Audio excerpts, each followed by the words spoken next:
저런 놈들은 삼촌교육대 끌고 가서 사람 만들어야 되는데. 세상 많이 좋아졌어. 요즘에는 흉악 범죄자들에 대한 처벌이 너무 가볍다는 의견들이 많습니다. 인간이기를 포기한 사람들이 고작 징역 몇 년만 살다 나오면 죗값을 치른 셈이 되고, 그 징역의 기간도 죄질에 비해 너무 낮기 때문에 불합리하다고 생각하는 사람들이 많습니다. 한국이 발전해서 선진국이 된 만큼 범죄자들의 인권도 어느 정도 선에서 존중하려는 움직임이 있었기 때문인데요. 한국에서 사형제도는 1997년 마지막 집행 이후 사실상 폐지된 상태고, 교도소밥이 나라를 지키는 국군 장병들이 먹는 짬밥보다 잘 나올 뿐더러 전국에 큰 파장을 갖고 올 만한 사건이 아니면 범죄자에 대한 신상 공개도 잘 이루어지지 않고 있습니다. 이에 대해 많은 국민들이 분노하고 있는데요. 하지만 군부 정권, 신군부 정권 시대에서는 범죄자의 인권 같은 건 상상도 할 수 없었습니다. 여러분들은 삼촌교육대에 대해 많이 들어보셨을 겁니다. 이미 드라마나 영화에서도 많이 다뤄졌던 주제이기 때문에 조금은 익숙하실 텐데요. 1980년대 전두환 정권 때는 흉악 범죄자들을 교화한다는 명목 아래 삼촌교육대로 싹 다 끌고 가서 몽둥이로 허구한 날 두드러 패고 밥도 제대로 안 주는 등 가축 취급을 하면서 신체와 정신을 가루로 만들어버렸습니다. 하지만 아무런 죄를 짓지 않았는데도 억울하게 끌려가는 경우도 많았고, 전두환 정권에 대해 반대한다는 이유로 삼촌교육대에 끌려가는 일도 비일비재했습니다. 이런 삼촌교육대는 독재 정권의 철저한 인권 탄압이었다고 비판을 받는 동시에 범죄자에 대한 솜방망이 처벌에 불만을 가진 사람들은 우스갯소리로라도 부활해야 한다는 소리도 하고 있는데요. 오늘의 눈의 PT실에서는 남한판 정치범 수용소, 노동교화소, 아오지 탄광으로 불리는 삼촌교육대에 대한 전반적인 사실에 대해 알아보겠습니다.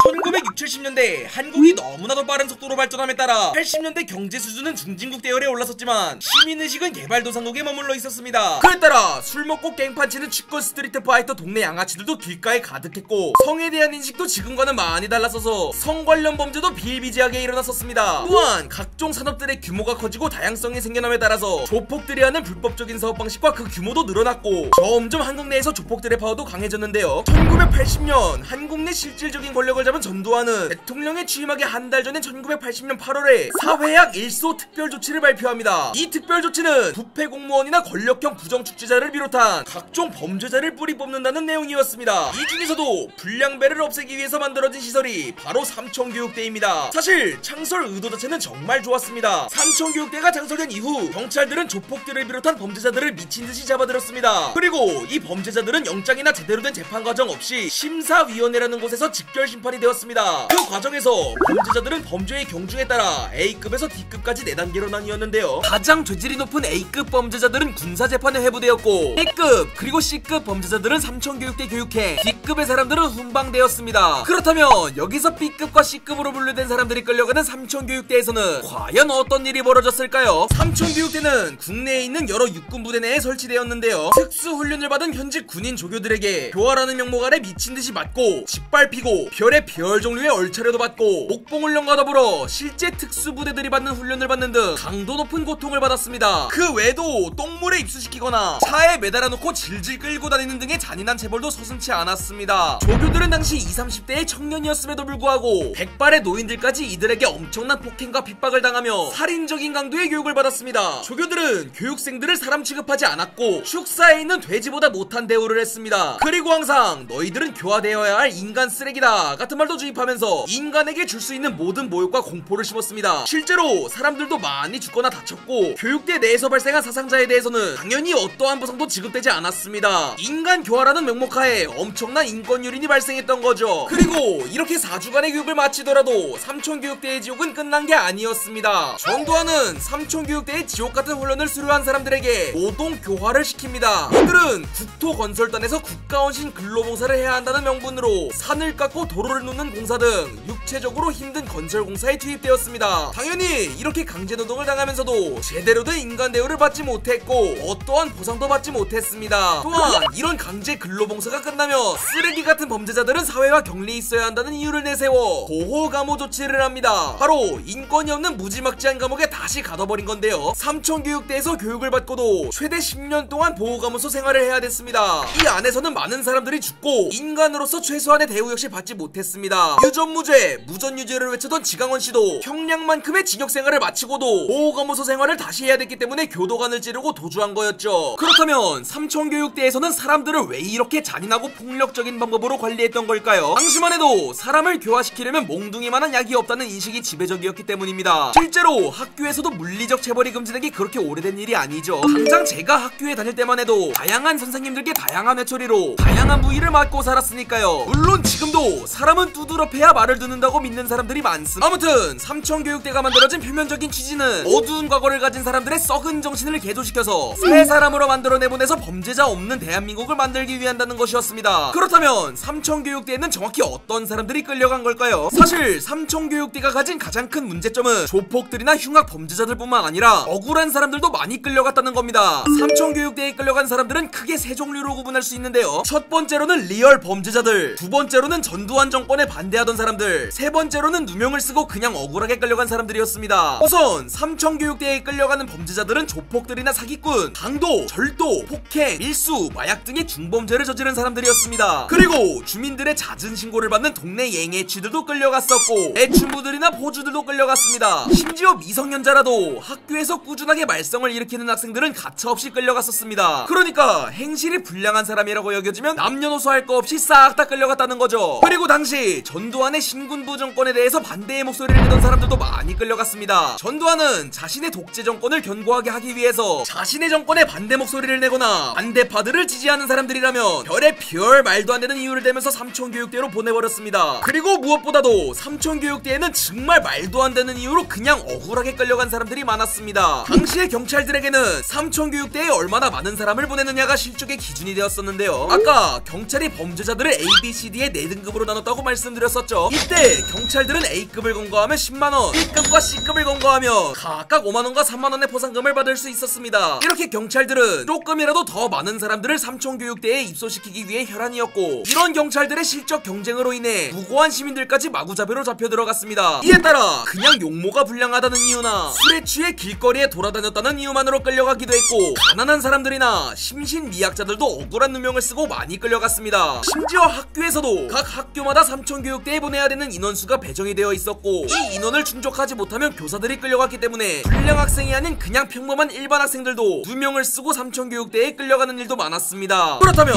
이런 삼청교육대가 과연 깨끗한 사회를 만드는데 효과가 있었을까요? 사실 생각 자체가 썩은 범죄자들을 진심으로 뉘우치게 하거나 행실과 마음가짐 자체를 고쳐쓰는 데에는 실패했습니다. 사실 생각을 해보면 범죄자들이 자신의 인권을 짓밟히고 엄청나게 맞고 폭언을 듣는다고 해서 자신의 근본적인 성향을 송두리째 바꾸기는 쉽지 않았을 겁니다. 당장 인간 쓰레기 조두순도 삼청교육대에 다녀왔었고, 유명한 조폭의 대부 조양은도 삼청교육대에 다녀왔지만 인간성 자체가 갱생되지는 못했습니다. 또한 의외로 강력 범죄율이 유의미하게 줄어들지는 않았습니다. 삼청교육대가 설립되기 이전인 70년대와 삼청교육대가 운영되던 80년대의 강력 범죄율을 비교하면 사실 큰 차이는 없습니다. 그렇다면 이런 삼청교육대는 아무런 의미가 없었고 단지 전두환 정권의 독재 체제를 강화하기 위한 수단에 불과했던 걸까요? 삼청교육대의 의외의 순기능은 당시 조폭들의 힘을 약화시켰다는 데 있습니다. 전두환은 전국구로 활동하는 조폭들이라면 최말단부터 보스급까지 닥치는 대로 검거해서 조직원 수를 확 줄여버렸고, 이로 인해 대낮부터 도시 한복판에서 활개치던 조폭들의 모습을 보기 어려워지게 됩니다. 실제로 서방파의 김태촌, 양은이파의 조양은, 오비파의 이동재, 당시 한국 3대 조폭의 두목들도 모두 이 시기 잡혀들어 옥살이를 했고, 이들의 세력은 약화되었습니다. 이후에는 노태우 정부에서 1990년 10.13 특별선언으로 범죄와의 전쟁을 선포하고 조폭들을 더 적극적으로 때려잡았고, 한국 조폭의 힘은 더더욱 약화된 거죠. 각 나라 내에서 절대적인 영향력을 행사하는 중국의 삼합회, 일본의 야쿠자나 마피아나 카르텔 등 해외의 범죄 조직에 비해 한국의 조폭들이 유난히 힘을 쓰지 못하는 이유에는 이런 조치들의 영향이 분명히 있습니다. 지금은 이때에 비해 범죄자에 대한 처벌이 많이 약해졌고 범죄자들의 인권이 많이 올라갔습니다. 많은 사람들은 흉악 범죄자들이 말도 안 되는 낮은 형량의 처벌을 받을 때 엄청나게 분노합니다. 진담인지 농담인지는 몰라도 삼청교육대를 부활시켜서 싹 다 집어넣어야 된다는 소리도 많이 보이고요. 저 역시도 이런 여론에 아예 공감하지 않는 건 아닙니다. 하지만 만약 정말로 삼청교육대가 부활한다면 한국은 이미 막장 수준의 독재 체제 아래에 있다는 의미이고, 지금 이 영상을 보시는 여러분이 억울하게 삼청교육대에 끌려갈 수도 있습니다. 이런 생각을 하면 삼청교육대 부활은 드립으로만 쳐야 될 것 같네요. 삼청교육대는 당시 사회를 어지럽히던 흉악 범죄자들을 강하게 처벌하고 다른 예비 범죄자들에게 본보기가 될 수 있었다는 점에서 무조건 나쁜 시설이었다고만 할 수는 없습니다. 하지만 이렇게 좋은 취지에도 불구하고 실적 경쟁을 하던 당시의 공무원들과 독재라는 시대상 때문에 억울하게 끌려간 피해자들도 많았다는 사실을 절대 간과해서는 안 됩니다. 억울한 사람 한 명 없이 세상 모든 범죄를 없앨 수 있는 방법은 지구상에 존재하지 않는 걸까요? 오늘 영상 여기까지고요. 저는 두뇌 PTG 트레이너 뇌슬링이었습니다. 시청해주셔서 정말 감사합니다.